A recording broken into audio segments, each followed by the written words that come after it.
کرنا تو کچھ اور چاہتا تھا لیکن ہو کچھ اور جاتا ہے، مجھ سے پتہ نہیں غلط کام کیوں ہو جاتا ہے۔ میں اچھے سے بیٹھا رہتا ہوں لیکن میرے اندر خیالات ایلیوژنس ایسے آتے ہیں، مجھ سے برا کام ہو جاتا ہے۔ لیکن عجیب بات تو یہ ہے اس پہ افسوس بھی ہوتا ہے اور پتہ نہیں ایسا کیوں ہوتا ہے۔ کبھی کبھی کیا ہوتا ہے آپ چاہ کر بھی اپنے مائنڈ کو کنٹرول نہیں کر پاتے اور وہ برا کام غلطی کی شکل لے چکا ہوتا ہے، مطلب آپ کے پاس ٹائم تھا اس کو روکنے کا، اس کو سنبھالنے کا، لیکن آپ وہ برائی کو غلطی بنا چکے ہوتے ہو اپنی زندگی میں۔ یہ بات تو اپن سب مانتے ہیں کہ دماغ میں برائی آتی ہے اور اچھائی بھی آتی ہے، لیکن برے خیالات کو ہٹائیں کیسے یہ نہیں جانتے۔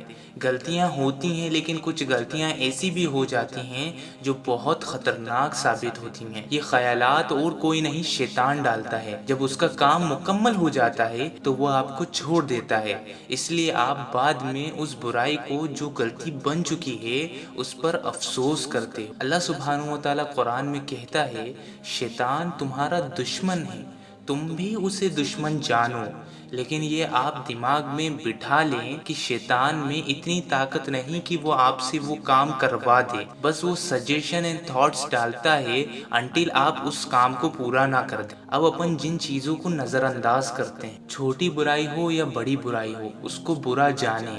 ایسا نہیں کہ چھوٹی ہے تو جانے دو، کیونکہ بوند بوند سے گڑھا بھرتا ہے۔ جب آپ کو چھوٹی غلطیوں پر افسوس نہیں ہوتا تو آپ بڑی غلطی کر بیٹھیں گے۔ جیسے ہی برے خیالات دماغ میں آئیں، اپنے آپ کو کسی بھی چیز میں بزی کر لو، قرآن پڑھنا سٹارٹ کر دو، نماز پڑھ لو، باہر چلے جاؤ، کسی بھی پبلک پلیس پہ چلے جاؤ۔ برے خیالات سے بچنے کے لیے جتنا ہو سکے اپنی زبان کو ذکر میں رکھو، سبحان اللہ، الحمدللہ، اللہ اکبر، استغفر اللہ، لیکن ان سب کا مطلب پڑھو تاکہ تم اس چیز کو دل سے پڑھ سکو کہ اصل میں پڑھ کیا رہا ہوں۔ جتنا اللہ کی تسبیح بیان کرو گے اتنا سکون اور برے کام کے خیالات سے بچو گے۔ کبھی غلطی ایسی بھی ہو جاتی ہیں کہ اس کو صحیح کرنا امپاسبل ہو جاتا ہے، لیکن آپ اس غلطی سے سیکھتے ہیں، پھر کبھی نہ ہو یہ غلطی اس کا خیال بھی رکھتے ہیں۔ غلطی ہو جائے تو اس سے سیکھو اور پھر فوراً آگے بڑھو۔ You have to move on. پریشان مت ہونا، اللہ پر پورا یقین رکھنا، کیونکہ جب تم اللہ سبحانہ و تعالیٰ پہ یقین رکھ لو گے تو شیطان کی کوئی ہمت یا مجال نہیں کہ وہ تمہارا بال بھی باقا کر سکے۔ سبسکرائب کرنا نہ بھولیں، ایسے ہی انٹرسٹنگ ویڈیوز کے ساتھ آپ کے سامنے پھر واپس آؤں گا۔ جب تک کے لیے اللہ حافظ۔